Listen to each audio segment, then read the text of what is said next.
show. I'm so excited. I have, I'm telling you, somebody is a mover and a shaker.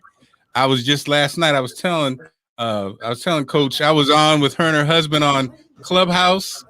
I don't know how late y'all went last night, talking about ask us any questions. I was like, wow. And, you know, uh, I was like, Allison's like, nah, I'm not bold enough to do the ask any question thing. It was good. It was good. It didn't get too crazy though, Mark. You should have stayed around. It was good. No, it was great. No, I was taking notes. I was taking notes just like everybody else. Like, okay. So again, welcome to the Noon Show. This is the Coach Cass. And it's so interesting. You know, I've been following you and your husband doing great things for forever. You guys are in so many rooms. You know, your husband, the storytelling and the coaching, and you with your movement with love and the author and actually the first, I should have known when I joined Clubhouse, there you were already on it. You helped guide us through, me and Trevor.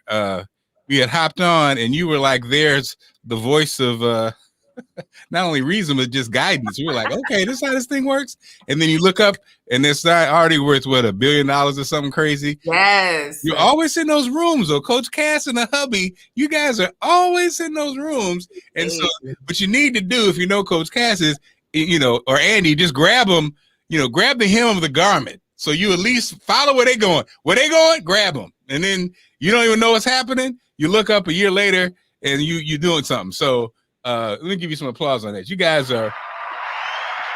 Bless you, Mark. Bless you. I appreciate the love, man. I appreciate the love.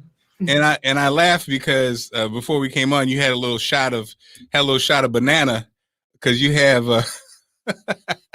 you got in addition to doing all that kind of stuff, you got to take care of the babies. You got to keep your energy up.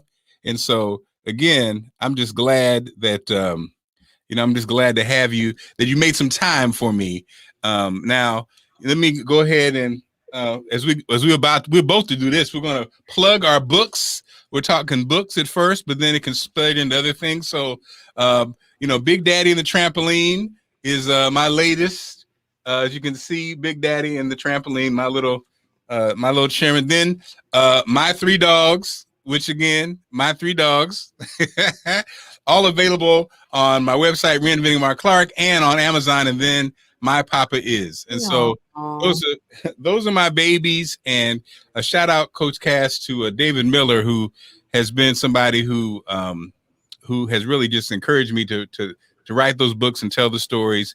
And I said this the other day, Coach, the part about the life that's a trip is when I did My Papa Is, I was inspired by Allison and her relationship with her dad, who at the time, he was in the hospital. And it just hit me, all the little games that they play, from inflating his mouth and popping the bubble and all those kind of things, that they played until she was in her 50s. It just made me, I said, I'm going to write about this. And so when we lost him, it's amazing to have this little thing, this reminder. And then, of course, this back shot of him. When I see it, I can't help but think of him, and that's the beauty of capturing those memories. And then My Three Dogs, the same thing happened. So I did this one about our, we've had a whole bunch, we've got about 5 urns in the house of dogs that we've had.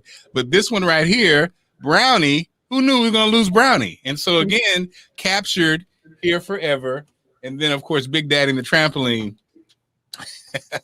Again, about me and the girls and weight loss, and I actually and this whole reinventing journey. So the books were tied into my life, but I love the fact that just like a song, they'll be around for people to read, forever. And so I love your series of books about the princesses and the diversity. And so tell us about your books and how they came about and your story. Okay, so once upon a time, my daughter Ava was turning 3, right?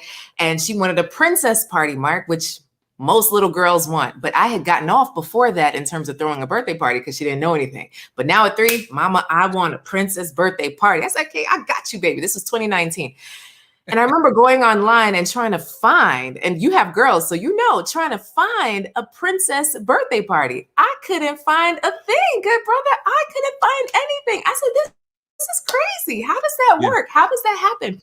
So I just started to pay attention. And when she went to the doctor, they'd always give her a sticker and say, baby, this is my favorite princess. Great job today. That princess never looked like her. I'm like, this is not okay.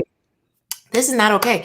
And so when I started working on the character, Princess Zara, right? So this is Princess Zara. And when I first showed it, once I first showed it to her, she says, Mommy, I don't want this one. I want the other one. I want the white one. Mark, I started crying. I was actually out to lunch with my girlfriend who happens to be white. We were both there crying like, where did you get this from? Like, I'm Jamaican. Look at this skin. Like, we're so many different colors. How did this come about? So I started to think of that test back in the day of the black doll versus the white doll. How all the kids chose the white doll as prettier, better, smarter. I don't think it's because their parents woke up and told them that, Mark. I really think it's because it's not cool enough in the mainstream. Where is the mainstream hype to a little black princess? And people say, well, what about Tiana? Tiana, one, was broke, right? She had to marry somebody to maybe get the restaurant that she wanted. And she was a frog for the majority of the movie. So now introducing Princess Zara. She's a little girl. She's 6 years old. And literally, we hit bestseller within 3 days of our book being released.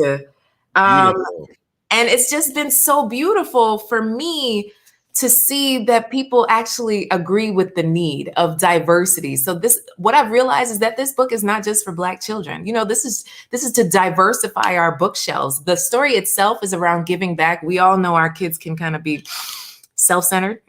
So on her birthday, she wakes up and her family is saying, hey, you know, our tradition, so it's about family tradition, is to give back on our birthdays. And I've actually had people tag me on social media saying my child turned 8 today and she wanted to give back like Princess Zara did. And so it just warms my heart of how far we've come. And since then, man, we've created the birthday party set, right? Because I have parents that have said to me, listen, well, where's the birthday party set? This is why you did it, right? So we have the plates, we have the cups, we have all the things. And then I realized that, wow, our worksheets don't feature Black characters. And how crazy is that, right? Like when you go to school, remember your school days, those characters never look like you. So I have a coloring and counting workbook that I've also done. And now we're about to release the second book in the series. I have so many people that have said, well, where is the prince? Where is the prince? Where is Prince? Well, where is the prince? So we are now releasing a book with Prince Jabari, which is Princess Zara's cousin, and the book is called Princess Zara and the Royal Festival. And it's all around dress up, because all kids love to dress up, and who your role models are. So I'm really excited about that. Seeking ambassadors like you to help to spread the word around it. We really want to impact at least 1,000 homes to start. And people could pick that up on our website, zaraandziggy.com. zaraandziggy.com. People are commenting. I love the fact Deirdre says hello. Congratulations on the book. I want to get these for my kids. So that's where you can go. Once again, the website. Zara and Ziggy. So Zara is Z-A-R-A, then it's ANDZIGGY.com. And Ziggy is her dog, right? That's Ziggy's her sidekick. So you coincided with the whole, I guess the whole hype that's going on with the television series, right? Look at you. Once again, I'm telling you, you follow Andy and Coach Kaz, you'll be in a good space, because that happened, and that has to be a great boost, because everybody's talking about the Black Princess and of course now we're getting ready to unveil Jabari, which is great, man. That's exciting. I'm excited. Yeah, the big goal is to become a mainstream cartoon, the kind of thing that kids want to binge watch.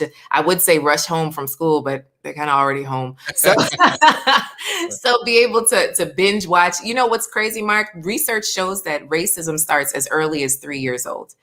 And this is why I went to children, because I figure, some people are kind of tough-headed, our older generation. So when we come to our young kids, we teach them early, like, hey, it's normal to see a Black child as a princess, both Black and white and Asian and Hispanic kids can see a young Black princess that didn't have to get married to become royalty, didn't have to do anything to become royalty, but just be. And there's too many books that we have that's about the struggle. I was in an interview with a beautiful, amazing woman, and she has 5 boys, right? She's white. She has 5 boys. She was saying, well, Coach Cass, I have diversity on my bookshelves. I have books about Black boys and girls. I said, okay, cool. And then she said, you know what? When I think about it, all the books are about the struggle. So am I really helping my kids by portraying Black kids like this? We need to be able to diversify the storyline as well. Like we're all human, we all bleed blood, and it's just a different shade depending on what side of the earth we were born on, but we're still in this world together.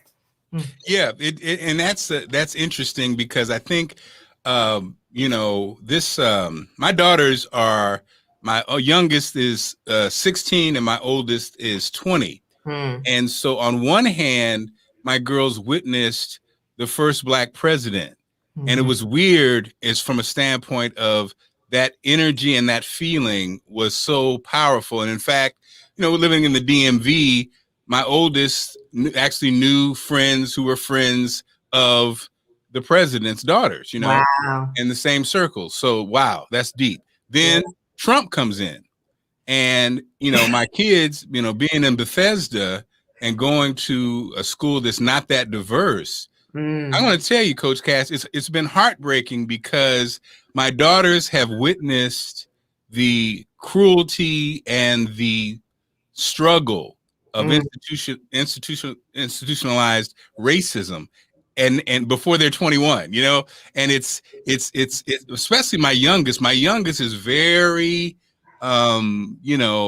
she's very informed, but she's felt what it feels like to have a peer group and you start to see their truth or their reality. And it's not even their truth and reality. Sadly, it's a very complex thing. And these young people having to navigate it, I got to tell you, for it to be 2021 and be in the same space. So on one hand, we're going to have flying vehicles, but on the other hand, we're still talking about racism. Like we're going to be on Mars and we're still talking about racism. It's rough. It's rough. And again, for us, for the older people who we know what we know, what I'm saying, we live diversity, blah, blah. But like for the kids, I'm like, man, it's tough because in a sense, what happened was they got the truth at a certain early age, whereas we had to come to it. And I think when you come to it a little older, you have more you're able to navigate it better, And so I love the fact that, like you said, with the books, a children's book, you're showing working together and love and how we have friends, that's the other part that I realized. I'm from the Midwest, from a small town. So I actually had a childhood where I had really white friends when I went to their house and they stayed at my house and blah, blah, blah, blah, blah. What I realized when I got into the real world was that's another problem. A lot of people don't have that real interaction. They haven't had really diverse friends. And so therefore, they fall victim to the images that are presented. And like you mentioned before, the images sometimes aren't that diverse. So we got a lot of work to do and you got a baby. So go ahead, Coach Cass. Mark, let me tell you the heartbreaking thing. Someone tagged me on a video on Instagram. This little girl, 4 years old, went to school and the kids at school said, I am white and you are poop. She came home crying to her mom and said, Mommy, I don't want to go back to school until I'm white. 4 years old. Lord. 4 years old. And Coach Cass, this story, now again, it's 2021 and she's 4. Allison's mother, when they were kids, they lived in upstate New York. Same basically thing. They were, they're kind of your complexion. And 4 years old, and the kids at home told the brother, Allison's uncle, that he was Black, and he came home crying and said, "I don't want to be Black." At that point, there wasn't color wasn't a factor, right? You know what I mean? He came home and he was crying. So we're talking 50 years ago, and here we are in the same place. And so I think that it's up to us, people. I think people like us who do have the variety of friends, I think it's up to us to really start challenging everything, creating products that address it, having conversations, because it's really a system. It's not the individual piece. That's the saddest part I think about right now where we are. And we're starting off children's books. We're talking race, but I think the saddest part is that after the past president, it's kind of like, the side that wants us to be divisive or to be apart is winning, because it's almost like we can't even deal with each other, versus the same energy when Obama was in. It was that energy. It was like, you know what? It was kumbaya. It was, nobody wanted to be a jerk. Everybody wanted to be on the side of, let's work together. Let's try this. Let's try that. So it's up to us, I guess, to try to, get this out there, because I think when you understand that it is a system, that it is, it's not just individuals, it makes you look at it differently. And to be honest, I think a lot of us, our eyes were opened, about a lot of stuff with this situation, right? Like, you're like, wow. I didn't know it was that crazy, Didn't know it was that crazy. Yeah. Some people, you realize the ignorance. You know what it is? You said, you're from Jamaica. Yeah. And I think Jamaica, other countries other than America do a good job with history. Because when you understand history, you understand things better, because you can understand why people feel a way about a thing. But when you don't teach the history, there's a lot of ignorance. And so therefore, that allows us to have the division, because when you say, I want to wave this flag, but you really don't know the history, it's like you don't understand what you're really talking about. I think that's pride. Right. It's the loop that people from other countries, don't really have. And that's one thing I love about Jamaica. You can get in the cab in Jamaica, you're going to get the history about a whole bunch of stuff. And you know what I'm saying? And including America, where you're like, I didn't know that. I wasn't taught that in school, And so, again, so Coach, you started off with the books because of to fill a need for your daughter. So does it stay in that vein? Do you have interest to do some things that aren't necessarily that are fixing the issue, just some fantasy? Where are you with the children's book thing, or is it a mission to do some things that make a difference? So it really is to make a difference. Gonna make a change. Oh, for once in my life, right? So it really is to make a difference. I will not rest until we become a cartoon that kids can watch, and preferably a mainstream cartoon picked up by a major network. Like, I want this to be on bookshelves, on store shelves, on websites, all the things, that it becomes a household name, because we just don't have it. I encourage every single person listening live and the replay to be able to go on your streaming service and come back here and say, how many main Black characters did you see? More than likely, there's a sidekick. They're the side person that none of the children remember their name, right? It's always the main character and then their friend. So what about the main character being Black and a female? Y'all let me know what you see. It's still not there. And someone tried to tell me, oh, the market is saturated. I was like, what is saturated? What is saturated? When I turn on any streaming service and it's like the girl power category, and I'm scrolling girl power, but all the girl power is lighter than me. It's just like, okay, we got to get it together. You don't realize how much representation is needed until, for instance, my husband and I, we ventured out to a fancy dinner this past Saturday at a Black-owned restaurant. Peter Thomas, who was on Real Housewives, so he opened a restaurant called Bar One in Miami. It's right on the water. Okay. It's like nice, like $42 oxtails nice, right? So it's nice.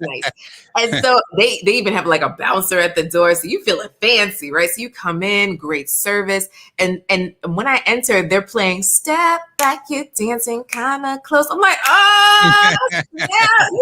So to be in a nice restaurant, supporting a Black business, having real prices, and then playing my music, it hit me like, wow, I don't know when the last time I've really ever had this experience, if ever.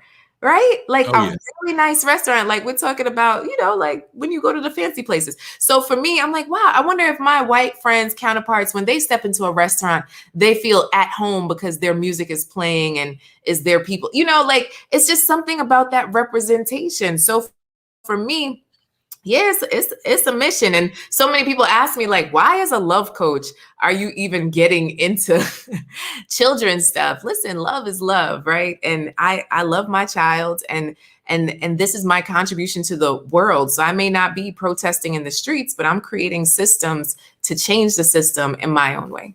Yeah. And what you just said, Coach Cass, is so funny because you asked that question, do white people feel that way? And no, because that's the norm. That's the norm. That's all they know. And I think it's interesting when you start talking like with your how you're talking in a crowd or on television.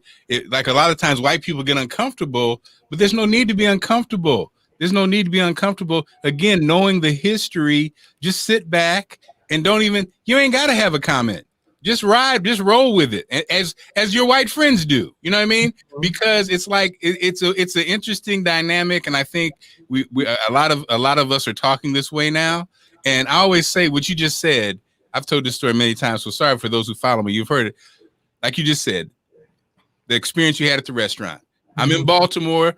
It was the first time I saw the Universal Circus, right? I'm not hosting it. I introduced introduced the circus. So I'm standing there and they're playing James Brown and I'm looking around Baltimore and I get emotional now. You're seeing people having fun. And it was like you said, it was ours. It was James Brown. Yeah. It was, my man Cal. I forgot the name of the guy who's the leader. Yeah. I started crying, and I was like, "Yo, there's a lot going on. There's a lot going on. We're not even conscious of." I was straight up crying. It was joy because. I don't have to explain nothing. I don't have to explain James Brown. I don't have to, you know what I'm saying? I don't have to like figure anything out. It was just pure bliss. And that's what I realized that we're saying, like, we got a lot of work to do. So I took my daughter to the Universal Circus, thank God, before the pandemic. And when those ladies came out with all their Caribbean gear, I'm Jamaican, right? So these are the ladies in the big outfits with the tassels and the things that you would wear to carnival, but they're playing reggae, they're playing Trinidad's music, they're playing stuff straight out of the Caribbean. I feel like I felt exactly what you felt. I said, yeah. And it's like, wow, because I think those of us who've had degree of success, blah, blah, blah, we always have to be the explainer, the person in the room, the regulator, like white people. Do you know him? I remember, working in whatever, and somebody would get shot. Somebody would, hey, do you know him? Do you know? No, I don't know. But then it's funny because most of the time you didn't know. Okay, I do know him, but I'm just saying, just because he's black don't mean I know him, and always having to be that person to describe this and describe that. And so, yeah, it's real. And I think at least we're starting to have the conversations. We're starting to have these restaurants. And even Peter, he's going to open one in Baltimore. Now, that's interesting because, I was in Baltimore for almost a decade on the radio. And I'm like, now it's going to be, Baltimore is not Miami. Okay. And, Inner Harbor. Okay, it's going to be interesting, because it's going to be a big obstacle because there's a lot of factors there. But will it have the support of the black community, or will it be like most situations down there in the harbor, the 5-star restaurants? Right. But hey, the other factor is though there is a lot of money There's a lot of money by hook or by crook, so it's going to be an interesting thing. And shout out to Peter. He must have got an infusion somewhere. But that's how people vote. That's what we have to remind folks. So Disney missed the mark with Tiana, but when it came to Black Panther, they didn't want to put as much money as they should have. But, the main guy said, no, we need to do Black Panther justice like we do everything else. And people came out, right? the top grossing movie in the world. You know, like people came out. So you also have to remember, you have to vote with your dollars, and you have to show up and show out. I showed out about 3 times for Black Panther in a new outfit. Okay. So did the videos, did the things. They were not paying me. I paid them over and over and over again. I filled the theater with 300 kids to watch Black Panther because I saw that I was African for 3 months after I watched Black Panther. Like I was from Wakanda. I had a gold cuff. I had African gear on for 3 months straight. I had something African on. And I was like, wow, the power for me as an adult to see this, but I voted with my dollars. So that's the big thing that we need to work on as a community is being able to show up with our dollars. Like, okay, you can say, oh, Mark, good job on your book, but did you buy Mark's book? It's only but $40-$60 to buy all the books. Like, how much money do we spend on a cell phone? How much money do we spend on a water bottle? You know, we spend money on things. So we need to also put a budget to say, all right, these are the Black businesses that I'm supporting with my dollars this month, and have a budget for that. Like, all right, just seek people out to spend money with. Like, it's very simple. I don't care if you don't have kids. You could buy the books for somebody else's kids. You could buy books for somebody's school. There are kids out there that need to read. You could donate it to your local library. So at the end of the day, there is no excuse as to why not to support somebody's business if you know that it's good business. Period. That's true. And if you have a business, I never forget, you know, when I worked in sales in St. Louis, and it was an eye-opening day because one of the salespeople had been there forever, you know, back when we had expos, right? Mm-hmm. And I was like, you know, I'm in my 20s. I was 25 years old, but it hit me like, this is what it's about. Boom, there's an expo. He calls his boy. Hey, what's up? What's up, Coach Cass? Yeah, I need you to buy a table. All right, cool. Boom. So-and-so. Need you to buy a table. Boom, boom. Now, what's happening? Coach Cass is buying a table. She may or may not even use the table. But the understanding is when she calls him, he got her. Mm-hmm. So it's not about, like you said, it's support. It's not even a question of, am I going to do it? I got you. How much is it? I got it.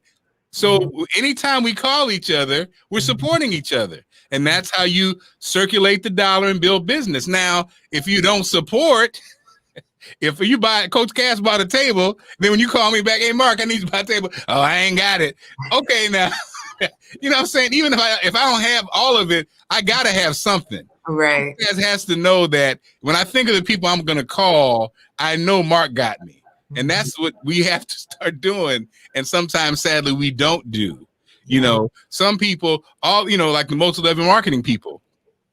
The multi-level marketing is fine. Every time you call me, you want me to buy something, but can I call you back and do the same thing? Right. If I can't, that's a problem, you know. But it's also getting into that entrepreneurial mindset. And I'll be honest, for me, it's been a learning experience. I'm kind of a new entrepreneur, and you know, I have a tendency. My problem is I actually, you know, almost give too much and don't ask. I rarely, if ever, ask. You know, and I'm talking about when I lost my gig in 2008. I never asked. I was interviewing the mayor, the governor. I was having people on this show for 10 years, but I never made one call and said, "Hey, can you got something for me?"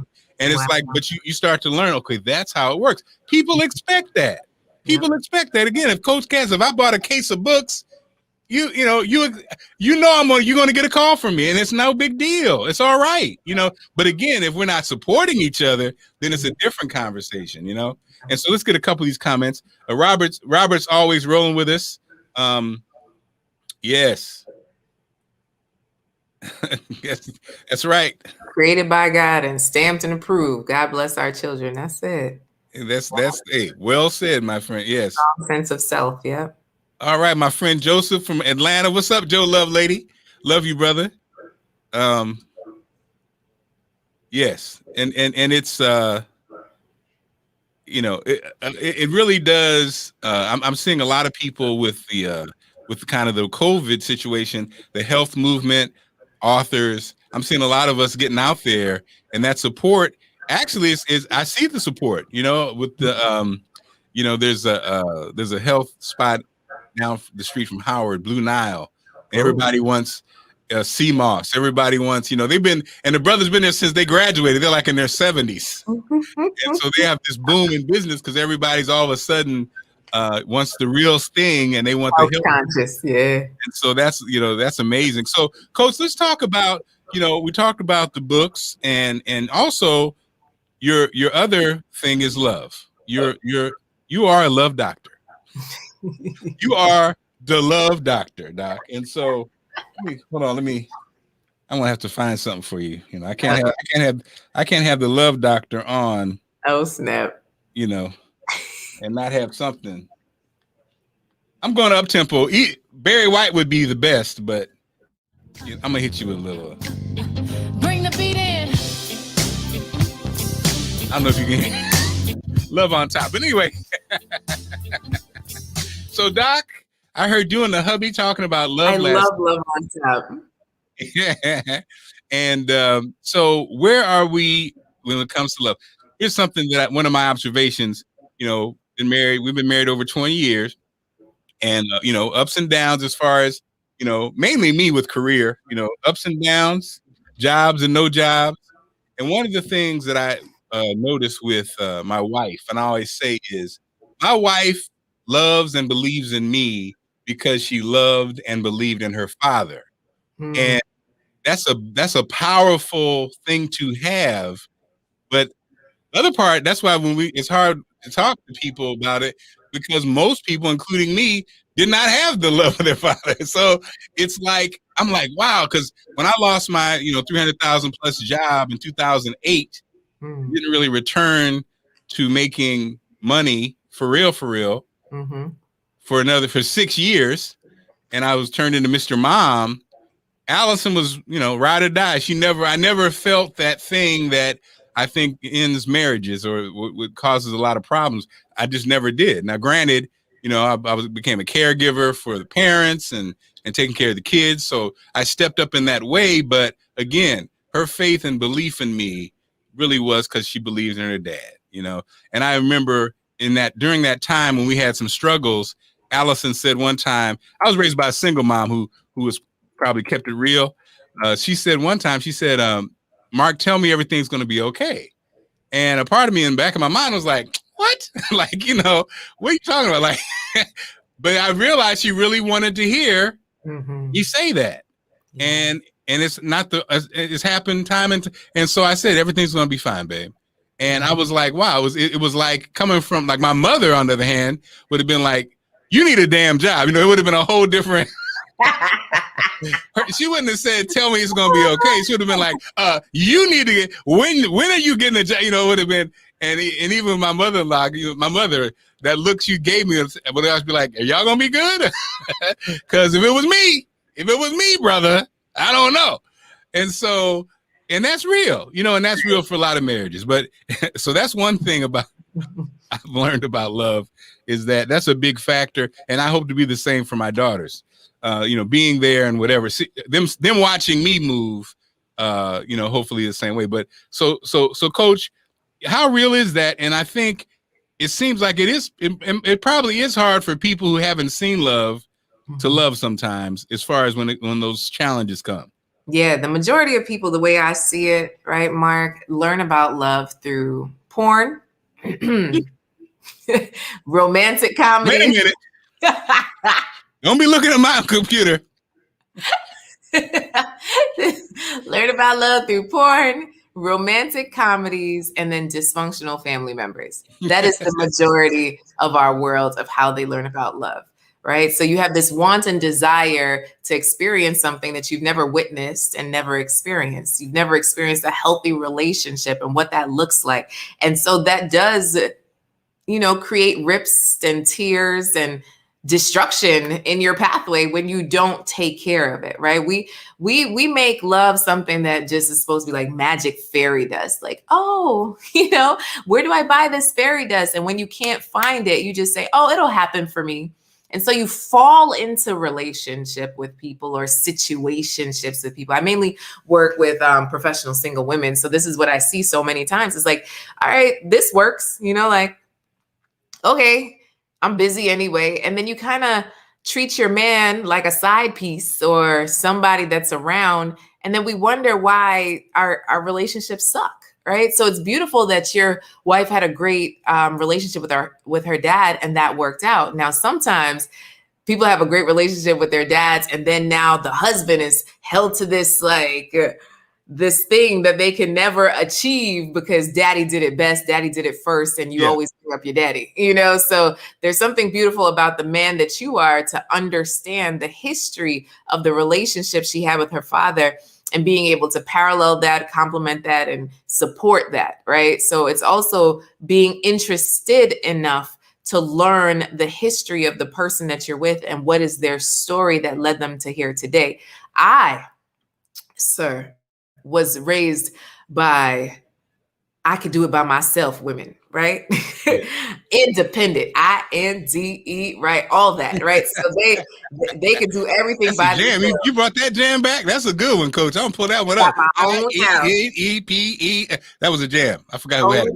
Yeah, exactly. So pretty much the majority of women in my family are single, and what men had become was expendable or a do boy or here to fix the pipes. But other than that, I don't need a man. I don't want a man. You could stay over there and I'll call you when I need you. So there's a lot to reprogram in my mind to say, that's not all right for me, right? It might be all right for you, but that's not all right for me. So we really have to pick apart our past and see, well, what do we want to create in our legacy and what are we going to do to change it? And essentially, that's where I support professional women, because too many times they're in one of two places. One, I'm busy. I'm working. Yeah. I got stuff. You come on if you could get with it, right? Yes. Right? Like, I'm here if you need me. And they still single, right? And then, or just miserable in a situation, maintenance man, something. And then over here, they could also be happy, right? Happy, but they know in the heart of hearts that they do want a great relationship because we were hardwired for companionship, right? And then on the other side, there's the woman that's praying in her back closet.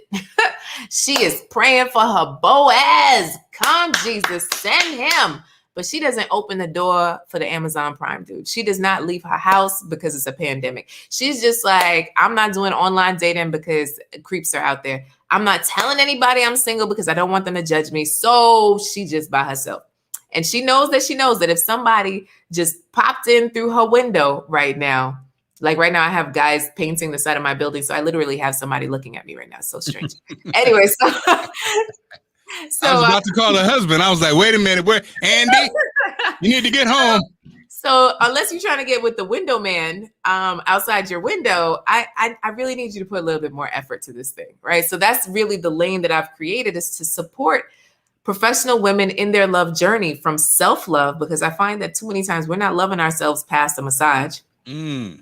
Attraction, how do you really attract a person that really is right for you? Because I know for a fact you feel like your picker is broken. Oh, but I thought that one was the one, and it didn't work out again, right? Might be divorce, it just didn't work out. Like, So that attraction piece. And then now the third part is thriving in that relationship, right, Mark? Because you got Allison, but the years that you've been together, there's so many times that sucker could have fallen apart, right? So literally, there is an art and a skill to thriving in your relationship versus just existing and watching it plummet to its mass destruction. Well, I think what I notice is a couple things. Number one, coming to the relationship whole. That's a huge factor. Yes. Because when you're whole, both parties get it. What do I mean by that? Mm-hmm. What I mean is, if you ain't down, if you are a mess, then bye. You know what I'm saying? I think that's power. And there's power when both people. I feel like we're all a mess. I feel like here's my thing. If you're a mess, then I ain't marrying you. That's how I work. If you're a mess, we not get married. And I think a lot of that came because I'm an only child, and because I'm an only child, I said, work out your stuff. Right. If I'm only, to be honest. So yeah, and everybody's different. If you're a mess, I would not have married you, because I'm good by myself. I'm only adding somebody who is going to be that, Okay. And so I got So if you're a mess, if you don't know, that's why when people are getting married and you see all that drama, like you see those shows, that wouldn't have ever been me, because we wouldn't be getting married. When it was easy, No, she's amazing. I'm cool. We're going to do this. And then, so that was number one. Number two, we're doing it we both agreed that that's what we're getting married for the rest of our lives. It's not the same thing. And people be like, I don't know if I could just be with one person the rest of my life. Then don't get married, because whatever you got going on, like I look at the stuff I had that was kind of shaky coming in, it only gets worse. I'm going to be, the person's going to get older, and whatever is the weakest link is going to get weaker. And so again, that's what you signed up for. And then lastly, the young lady who I dated before Allison, like you said, that professional model piece, corporate America, started corporate America right out of college.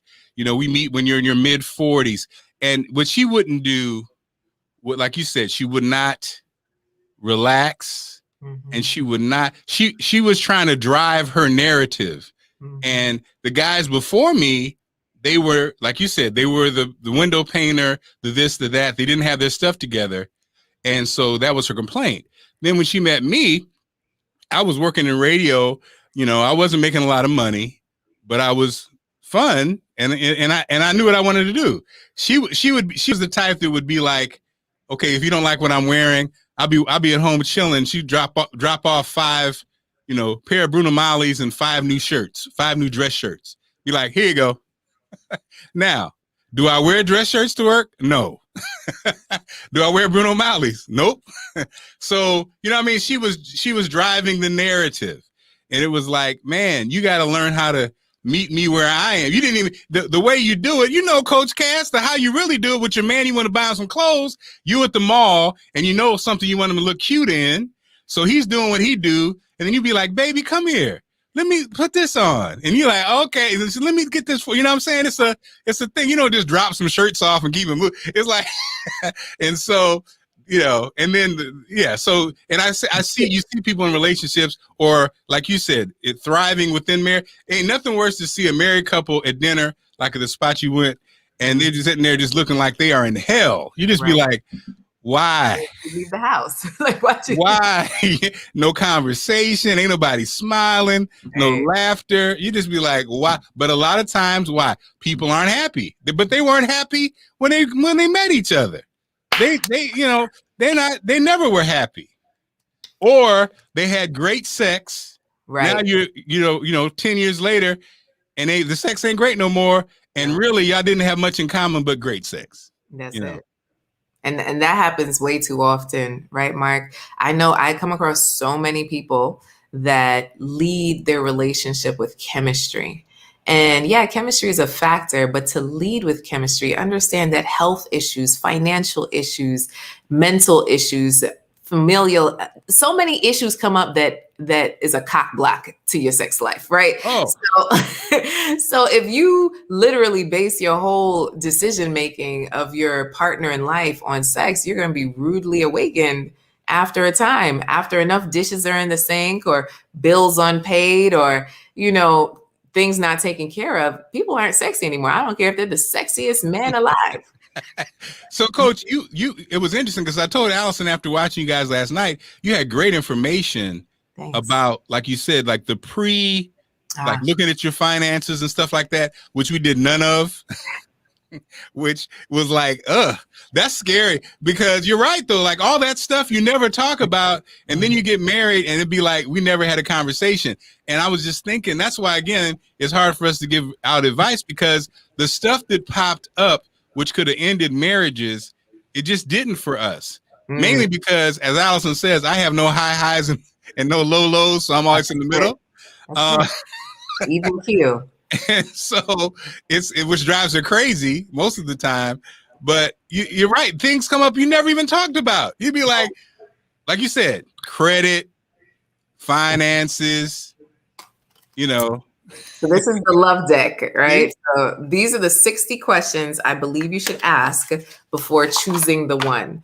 So on one side is affirmations, but on the other side are questions like, what is your most prized possession? Are you a saver or a spender? What was your toughest breakup and why? What's a problem you've been trying to solve?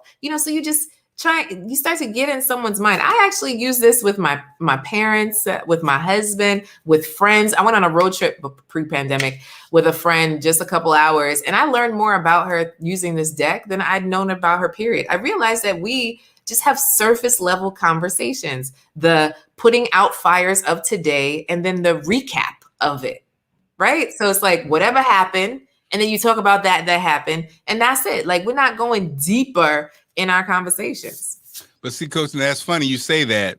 Now, interesting. I actually do just normally. So come to think of it, a lot of those things I knew because I would ask that question. So that is interesting. I hadn't thought about, because like you said, we didn't go to the pre-thing. We didn't do that. And we didn't officially talk about it. But I think you're right. Like I told Allison, I have a system. I have a check. I call it a check mark system. When somebody does something crazy, I'm not going to kick you. I'm just going to, it's a check mark in my mind. Like, okay, that's the issue, right? So I remember when I asked, we were talking about religion. We were talking about religion. Allison's dad is a minister, was a minister. And he was a unity minister, which, for Black folks, that could be kind of weird. And, God is love. There is no death. Love is the answer to every question. So she didn't like to go there because she didn't know how people would take it.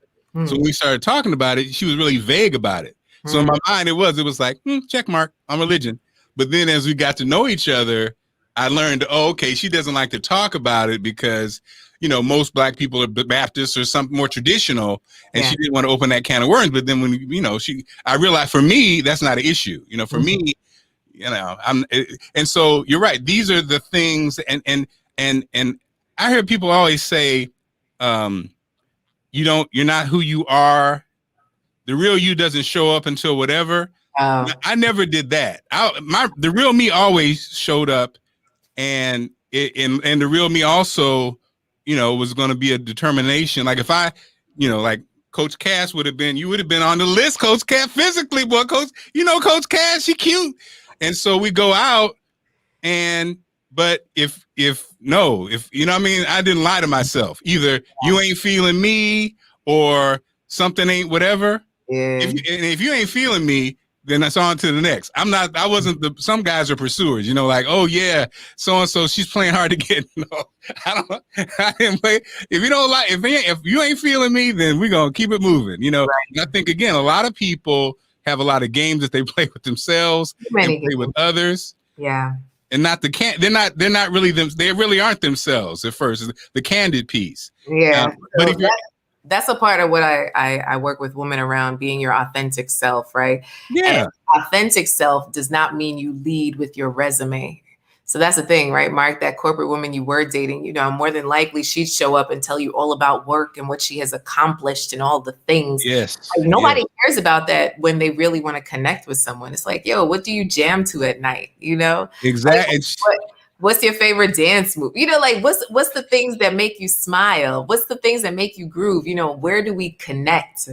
And sometimes we mess that up. We do. And I felt bad because I had a conversation. I think she's like many Black women, especially. You come into the corporation and you're young, and the older, and a few years ago was the leadership used to be older. So in a sense, you would be kind of the company darling by the older guy, right? Yeah. But then after about 10, 15 years, you start seeing those white boys and women who came in when you came in starts to surpass you. But you're so invested, and it's a good salary and it's good benefits that you're almost stuck. And they still like love you, quote unquote, but you're looking at the numbers. You're just saying you love me, but you ain't really paying. So it's this loop, but it's a security blanket that I think a lot of the sisters hold on to, because that's the relationship piece ain't really working out because the guys aren't really doing right. But this job is the thing I hold on to. Boom, you look up, you're 47. And even that young, the person I'm talking about, we had that conversation. She said, I put too much time in my job and not enough time in myself, And I remember what happened for me. I was like that until I I was like that until I was like 28. Yeah. Because in that moment I said, you know what? Because at that point I would meet with young people and I would just say my job, basically I would just say, hey, if an opportunity comes, you know, in another market, I'm leaving. So basically I'm saying you're the second or third priority in my life, Right. which was harsh. But looking back, it was like, that's ridiculous. I would actually, but I thought I was being, you know, honest. And but then when when that job passed me up and I didn't get paid, I said, let me work on myself. Let me open up and find, you know, and start dating. And then Allison fell from the sky. But so, so Coach, how can people who want to get your books, but also who want to talk to you about, you know, relationships? Do you do couples? Do you just do women? Do you do men? So my husband and I just got certified in premarital counseling, right? So if this is something that you're serious about, we often say do not have a wedding date until after you go through premarital, right? Because what happens is that when you have a wedding date before premarital counseling, you're just so focused on the date that you're not really working out your marriage, right? So let's do that, right? So if you're someone that is a professional single woman who is open to real love, or you know what, you're like, I want to do it, but I'm scared. Like, let's have a conversation. If you want support in your love journey, let's have a conversation. I'm at Inspire Many, INSPIREMANY on everything. You can send me a direct message on Instagram, but otherwise the website for Zara and Ziggy is zaraandziggy.com. So zaraandziggy.com, right? That's Zara and Ziggy. And if you want the love deck, that's at Inspire Many. So inspiremany.com, you just hit store and I have goodies. I love that. Now, Doc, let me say this.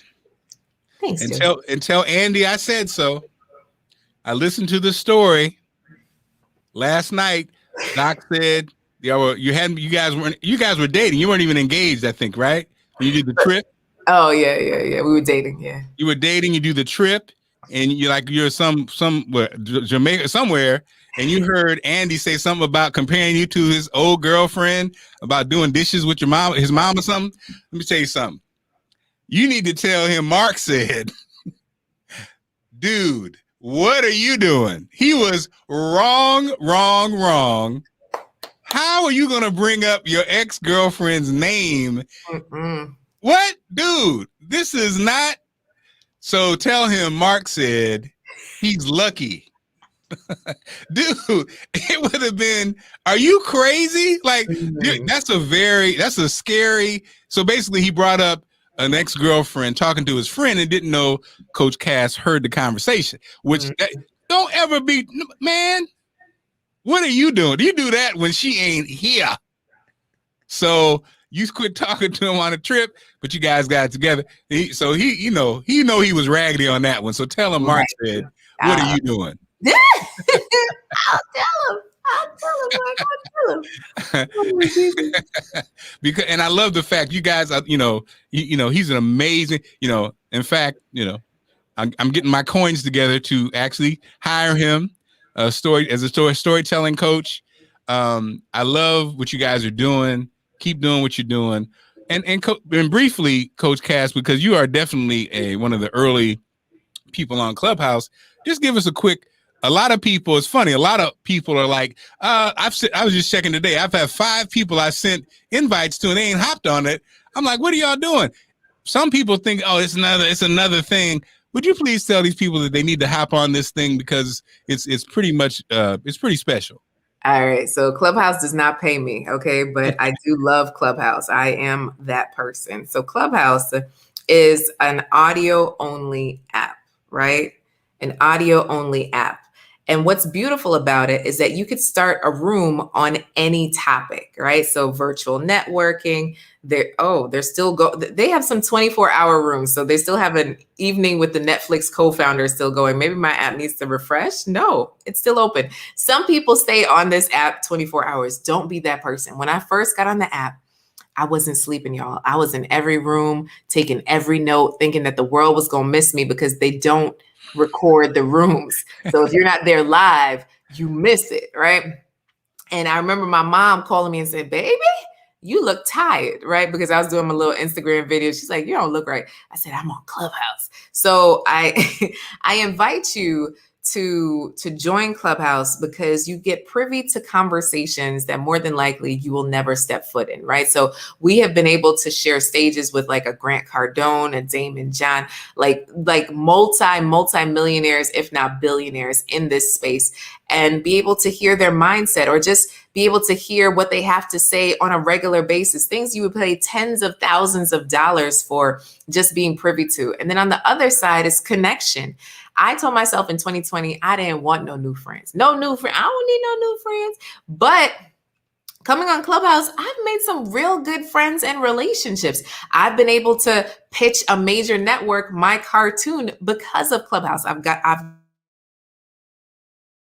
gained connections. It's just been so beautiful. So what I invite you to do is your Clubhouse invite if you're not going to get on Clubhouse, because we only get like 4, right? So it's invite only. It's still an Apple product app, so you still have to have an iPad or an iPhone. But when you get on there, make sure that you create a bio that is worth reading, right? So highlight everything about you. Yes, everything. The first 3 lines are the most important, right? So the first 3 lines. Oh, right now I'm almost at 10,000. Help me. No, go ahead. Wow. Help me. So the first 3 lines is what everyone sees. And then after that, you could kind of share. Make sure that you connect your Instagram down below, because that's how people connect with you. This is the quickest growth hack for Instagram, guys. So when you start a stage, you don't have to wait to get on somebody else's stage. You could start a stage and talk on your expertise and invite people to follow you on Instagram and connect. Listen, in 1 week, I have gotten 200 new followers or 300 new followers. And I'm just like, what? On a regular day, I couldn't get an Instagram follower, but on Clubhouse, when people hear you and they like you, they want to do business with you, they'll follow you. So just in terms of gaining more social media clout, it's great, but then also practicing on stage and then just gaining new relationships. So overall, yeah, I love it. Don't just wait to get on everybody else's stage, create your own, but make sure that when you do get into rooms that you raise your hand and you ask a question if you have a question, but do not be long-winded, okay? Right. Being long-winded will kill anybody's room. Kill people's rooms. So in 60 seconds or less, state who you are and what your question is. People will look at your profile picture. So make sure your profile picture is one where they can see your face, right? Pop of color, whatever. And then have your contact information in there. Those who are called to you will come. When you build it, they will come. Well said. So look, this is I think this is a good idea. I think if we call it something other than premarital, many more might actually participate before a date has been set. That's interesting. That's good. I like that. Interesting. For the So then what we call it? We doing something. We hanging out. No. Is it marriage prep? I don't marriage know. prep. That's a good marriage prep. I like marriage prep. You like marriage prep? Marriage prep. Oh, let me plug my 3 clubs. So I have 3 clubs: Dating After Pandemic, Parent Confessions, and the Real Love Network. So those are my 3 clubs on Clubhouse. Please do connect. I'm Coach Cass on the house. Coach Cass, thank you so much. I appreciate you. And I'm excited about your books. I will be ordering them today. And and so, we'll have to do this again. And you know what? We should do something. We should do something as a couple. That would be cool, right? So let's do that. That would be great, right? So maybe we can do like Ask the Couples one night. Allison has not been on Clubhouse. Allison has not been on Clubhouse once yet. So does she have an account? She does. She has an account, but she's not on it at all. But she's got 1 billion followers. So, if she did something, it'd be crazy. So, we have to talk about that. So thanks again. Tell Andy I said, what's up? And I'll be calling him soon when I get my coins together. Any parting words, Coach Cass? Just in this pandemic, in these crazy times, remember love, right? Remember, there we go. Remember love, and to keep love at the basis of everything that you do. If you're married, remember the person that you're married to, you chose them, right? So act right. Please do act right. And if you don't have anyone that lives in your house, understand that you are still loved, right?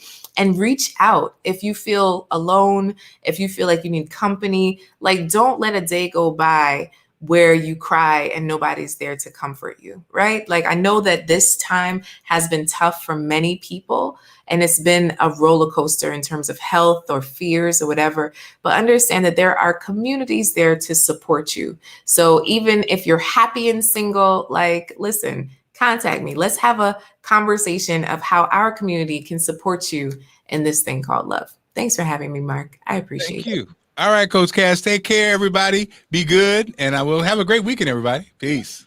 Bye.